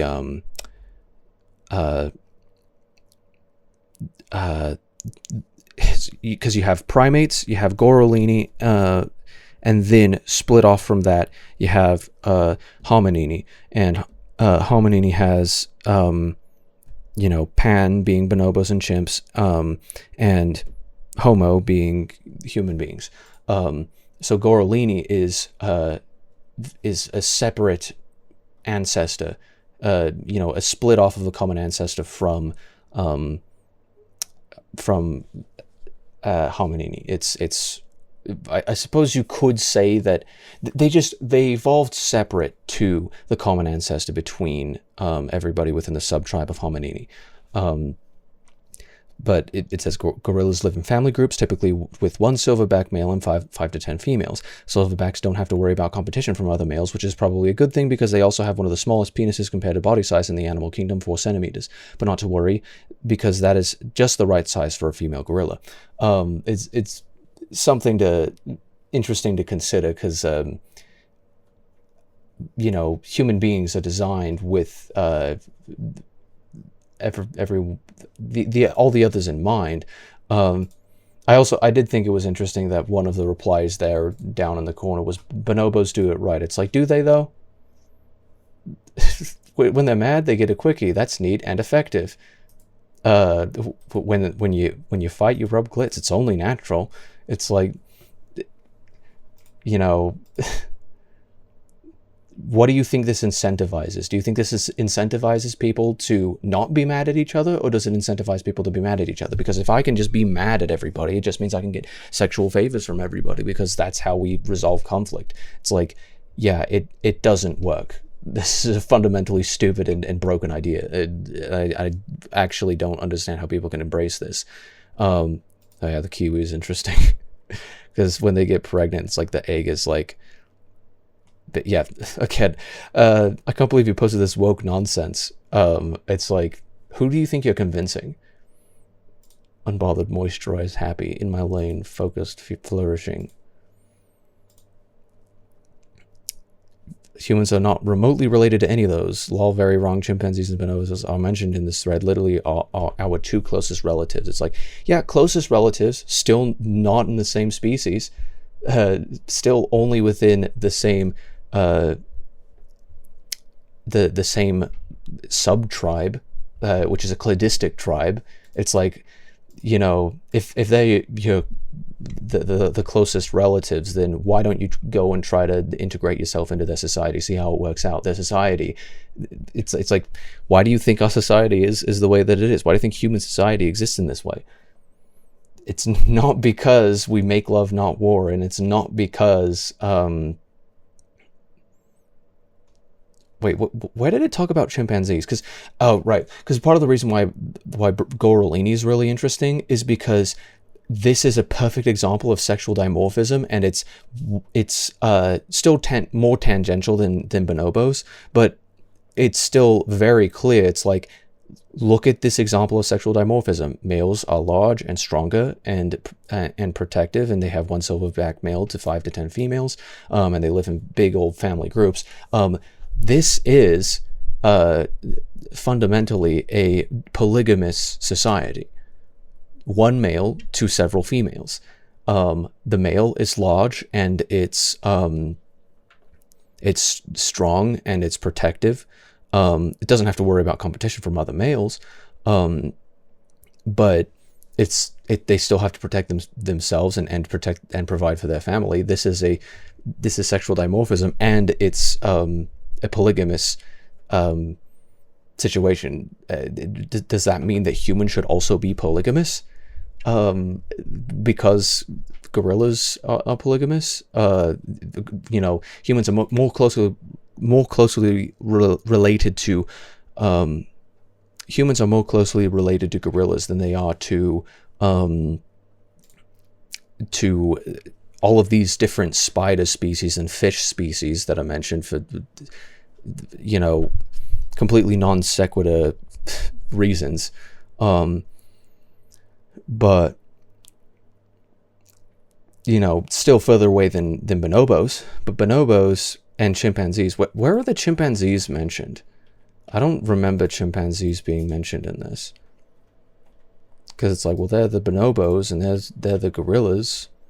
I don't see any chimpanzees in here, like, at all. But it's like, oh, it happens in nature. Look at how nature does it, and it's like, okay, let's get some insight from the way that like, forget all of these, like, you're going to compare human beings to fish.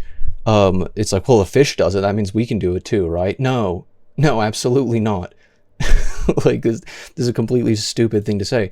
So forget the ants, forget the lizards and the fish. Let's look at the things that are actually closest to human beings. In this particular instance, it's gorillas and bonobos. But she said that chimpanzees were somewhere in here, but I actually don't know where they are. In the order, it's bonobos, or it's chimpanzees and bonobos. Then it's gorillas, and then I believe the closest one after that is actually the spotted hyena. Because I don't think there are any other mammals in this entire list. Which is fascinating, but it really brings it into perspective, where it's just like, just because it happens in other mammals doesn't mean that it is anywhere remotely, in anywhere considerable to remotely common. And just because it happens in, the closer you get to humans, it turns out that you actually are getting closer and closer to actual similar human characteristics. It is interesting to look at the societies and the what do you call it, the habits and the morphology of other species, from the Amphirogy all the way down to actual things within the subtribe, for goodness sake, other hominids. But anything beyond human society is purely tangential. Like, why aren't you actually comparing this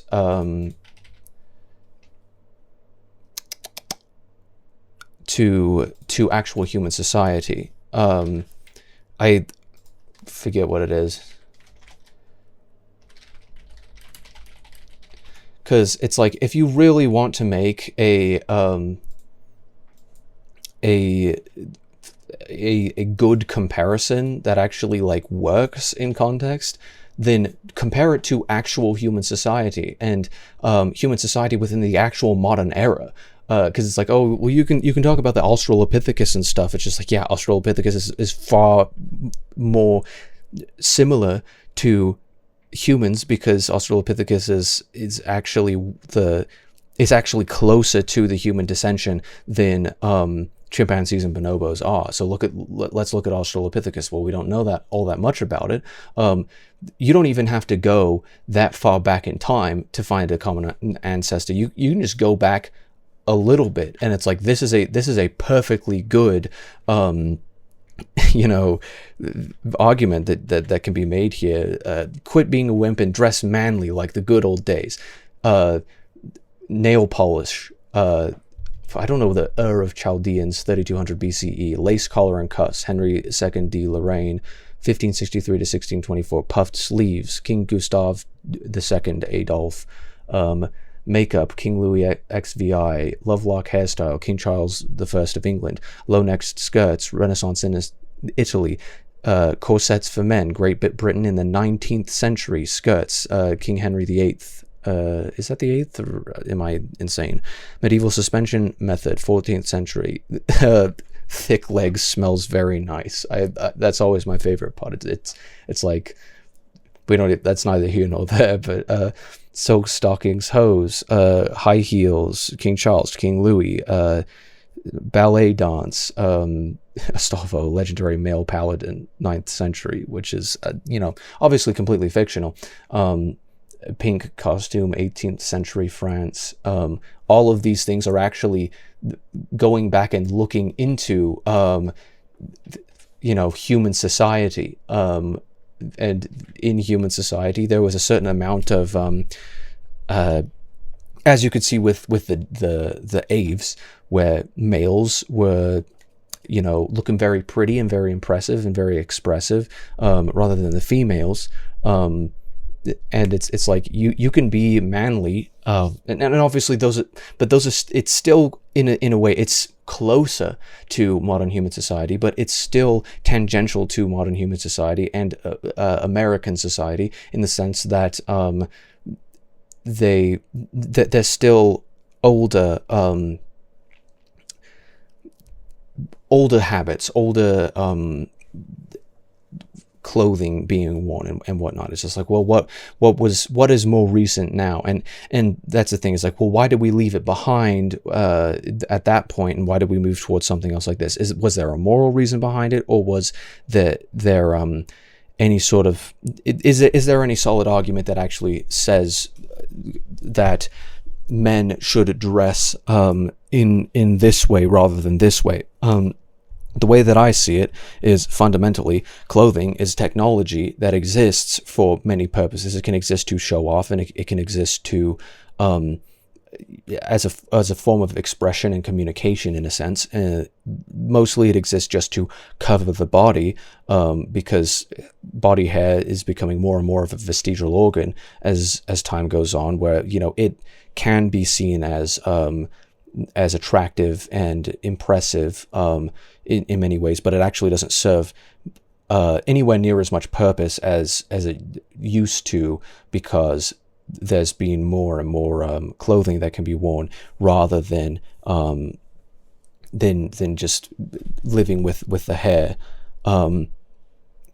So it's quite fascinating, really, to put it all into perspective. Like, if we are going to make an accurate characterization of what is tolerable for humanity to do today, we obviously shouldn't be looking at other species, because the common ancestor is completely and utterly tangential and nonsensical, because human beings are not fish. You have to go back to ancient primitive times, billions of years ago, to actually find that common ancestor, and that has no bearing on human society today. There's no, and we, like, why are we looking towards animals when animals have, it can be really fascinating to look towards animals and to look at their societies and be like, why do they look at this? Why do they do things in this way? It's just like, just because animals do it doesn't mean that it's something that we should follow. Animals rape, animals do a lot of horrible things on top of that really, there's a great reason why human beings it's a great thing that human beings have evolved beyond the capacity to do many of the things that human beings and other animals have done and continually do. That's the reason why society exists. Understanding the purpose of a society, and therefore what your society should be doing. The purpose of a species. In whatever ways. Look at today, look at what is considered to be Homo sapiens. within a decent context, consider why those things were abandoned, and what the natural consequence of those things are. I don't think fundamentally the clothing that is worn on the human body actually, the assortment and the color of the particles that are donned as clothing on the human body really have any bearing whatsoever on the worth of that human being, or there's no moral element to it whatsoever. You just have to consider the society in which you live and what is considered acceptable, and whether or not it should be considered acceptable within that society, due to the consequences thereof. Just bring it back to consequentialism, because consequentialism is simple enough to be quite useful in this situation. Bring it back to consequentialism. Try to, go about it that way. Is homosexual behavior bad? Not inherently. There's ways that you can have. There's many ways that it can be considered completely morally neutral. But understanding the purpose of society and the purpose of the effects of a hedonistic society versus a more primitive. Hedonistic societies are primitive. A hedonistic society versus a pragmatic society that actually is trying to aspire for something. A progressive society, some may say. We really ought not to be looking towards animals that have not really any moral directional thought. It's part of the reason why mankind is important. Sort of praiseworthy in many ways, is that the ability to think has been granted. The ability to actually consider the sort of moral implications, the ability to innovate, and to have ideology in the first place. So you got to put all of that into perspective. To wrap it up in a big old bow, is your behavior something that you consider to be wrong? If not, then continue to do so long as you're not violating anybody else's rights. But if you're just consider what the consequences of your behavior is, and thus whether or not it should be there should be any pause or a fixing or changing of anything. And I think in the context of whether or not it's natural doesn't necessarily mean good, so I don't really care whether or not it's natural. What behavior is natural and what is and isn't natural is something that really shouldn't be disagreed in a moral sense, because the word natural isn't really a moral justification or a moral referendum on really any particular behavior or aspect of anything existing. Whether or not it's natural doesn't really mean anything without context. In the context of human behavior, there's plenty of things that you can absolutely consider to be natural, plenty of feelings that can absolutely be considered to be natural, but the reason why humans are worth something is because the ability has been granted that there is an ability to have that moral delineation on things. While it is natural for me to feel this way, should I behave based off of that natural inclination? What are the consequences? What is entirely involved with that? Only if we can make that moral thought process are we going to be able to really progress as a society. And I think human beings, I don't know, I just kind of chortle sometimes about it, because it's like y'all get so stuck in these ways of, I mean, tribalism is obviously the big issue with my species. You know, it's just very different. Very similar behavior that humans are obviously quite susceptible to, but you know, it's quite interesting that there's still so many struggles with sort of with just beyond the tribalism, just with the inability to separate the individual from the collective, because you know, once we can abandon a collective society, and you know, I think in many ways human beings have regressed in that way, because tribalism eventually was beaten out by individualism, and that obviously was a moral innovation. It's like, well, it doesn't matter what tribe you're a part of, it doesn't matter what group you're a part of, it doesn't matter. What matters is who you are, and what your behavior and what your values define you as. And so long as you have the same values as me, we can exist together. But the moment that we have differing values and differing direction, where is where we start having conflict. And you know, overall, everybody should just focus on themselves, be individualistic rather than collectivistic, and that's how we're going to actually make like real progress. It's just like, well, I want to do all of these things in my life, and I'm not harming anybody else and anybody who I'm participating in with this. It's only between us, and we're going to just leave everybody else alone.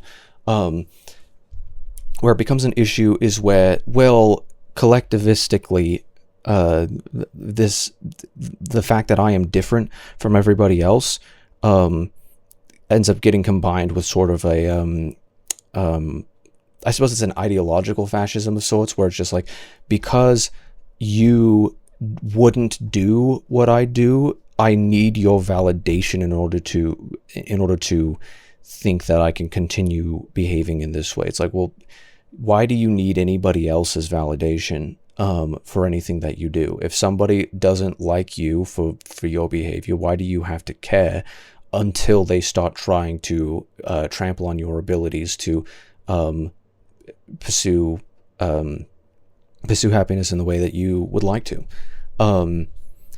I think it's quite fascinating. It's just like, we need a more individualistic society, and we need a society that can fall back on the fundamental values upon which the American continent was founded. Continent, not so much a continent, but just, you know, American ideals. If the society can embrace those fundamental ideals as an individualistic society, that's where we're gonna get success truly. And if we can't, then we're just gonna devolve into war, because there are some people who can't agree with those fundamental values, and because they don't, that creates a fundamental impasse. And you know, I think obviously trampling on other people's values, other people's rights, is something worth going to war over. Whereas hurting somebody's feelings is not something worth going to war over. Obviously, if